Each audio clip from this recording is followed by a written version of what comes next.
So anyway, it's been a little while since I did an update, so I figured I would. Just been busy with work and life and whatnot. Haven't had a whole lot to talk about. Today I actually have the time because my truck broke down. The fan clutch went out or whatever, which is awesome because it's an 87 degree day out. I was able to limp it over to the Volvo dealership over here in West Palm Beach. I'm sitting here right now waiting for one of the other company guys to come here and get my trailer and then give me a ride.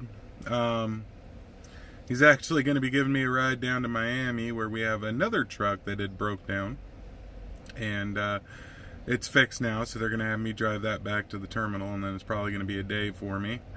But I figured I'd give an update. For the last few months, things have actually been going all right. Working crazy ass hours. I'm averaging between about 800 and 1200 a week as far as the paycheck goes. The best check I've had was about $1,600. That week I worked crazy hours. I think I ended up working like almost 100 hours that week. So who'd have thought that being a local driver I would get more hours in than being over the road. It is nice though, because I get to be home more often. I get to sleep in my own bed and whatnot. But a lot of the times it seems I wake up, go to work, get home, go to bed, wake up, go to work, get home, go to bed. But it could be worse. But hey, it's better than being over the road. We'll see how it goes over the summer, because from what I understand with the dairy, it gets pretty bad during the summer as far as milk production and whatnot. So there isn't a lot of loads. Other than that, not a lot going on. But that's why I haven't been really posting any videos, and I haven't gotten much interaction in the comments and whatnot. I've had a few of the viewers message me on Facebook and ask me questions about some of the different companies I had worked for. One of the recent contacts was a guy asking me about what night was like, and he was asking me about being an owner-operator and whatnot, and I figured I'd comment on that a little bit because I have a few friends who even went as far as getting their own authority and having their own trucks and whatnot, and every single one of them has gone out of business or is leased on to a company now. It's just the market is not good, and being an owner operator, if you want any kind of life, it isn't worth it, in my opinion. You're better off being a company driver because being an owner-operator, the paychecks seem like they're good, but at the end of the day, they're really not. I mean, when I was a lease operator, on a good week, I'd bring home $1,600 to $1,800, which sounds good. But then you got to figure, even if I got an $1,800 check, no taxes are deducted out of that. So you got to figure you take out 30%. So you got $1,800. Okay. Excuse me. 30% of that is $540. So you take $1,800, you take out $540. Well, you're looking at a $1,260 check, which is what I'm making as a company driver. And then you also got to figure you got to put some of that money aside for maintenance. You don't get any benefits being an owner-operator. You could be a company driver and get $1,200 a week with full benefits, 401k, paid vacation, all of that. Maybe not coming out the gate you could get that, but after a few years in the industry, yeah, you can easily find a company driving job where you get that. My problem is I live in South Florida.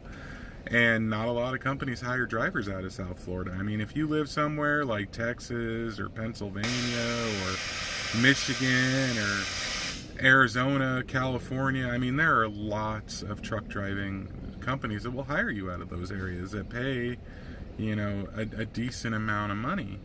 So I mean, and when you do the lease purchase option, you're tied to that company. You can't leave, so they know they got you by the balls. So they can starve you out, they can do whatever they want, and you got to stick with them, because you leave, you lose your truck.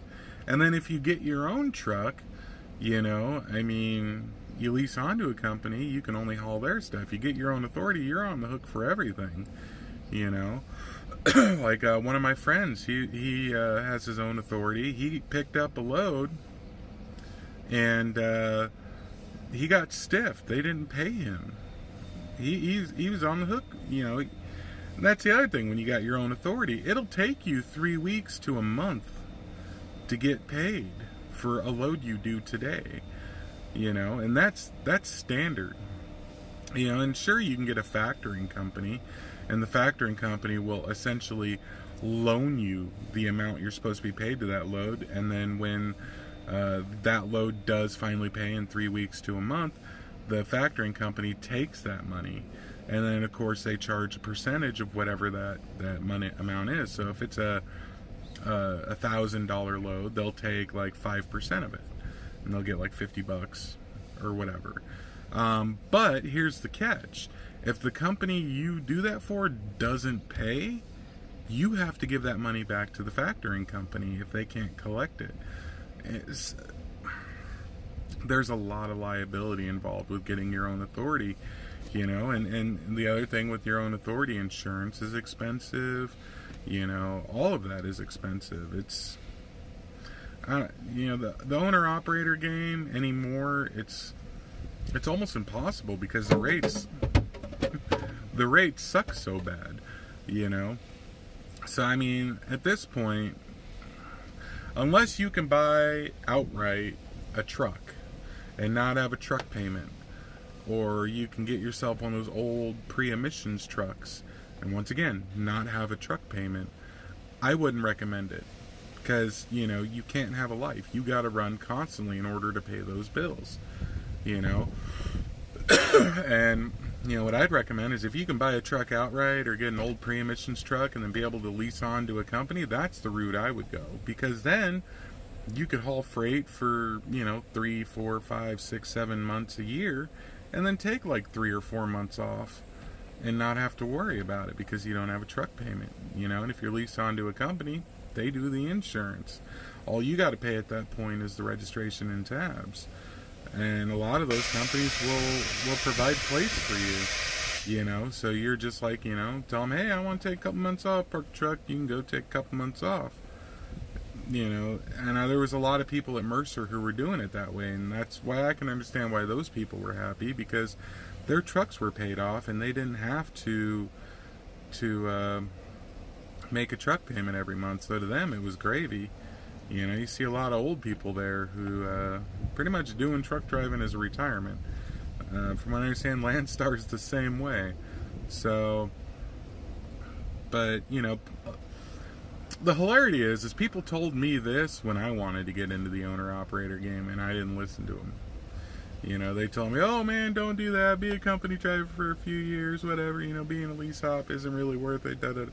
And I was like, yeah, right, I know better than you. No, they were right, I was wrong.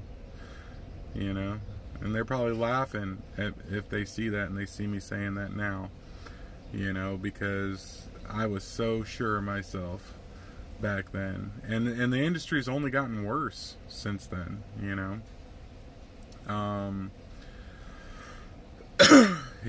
My dream setup would be a go out Monday through Friday, be home until Monday afternoon or whatever.